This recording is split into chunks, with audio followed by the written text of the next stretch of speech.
ही माती आणि ही हिरवीगार झाडं आम्हा शेतकऱ्यांसाठी लक्ष्मीच.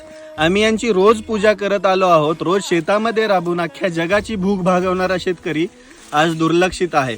आम्हाला आमच्या पिकाचा भाव ठरवण्याचा अधिकार नाही, आम्हाला कोणत्याच गोष्टीचा अधिकार नाही. आम्ही कायम सरकारसाठी म्हणा किंवा सगळ्यांसाठीच कायमस्वरूपी एक खालच्या दर्जाचा एक समाज असं म्हणूनच आमच्याकडे बघितलं जातं.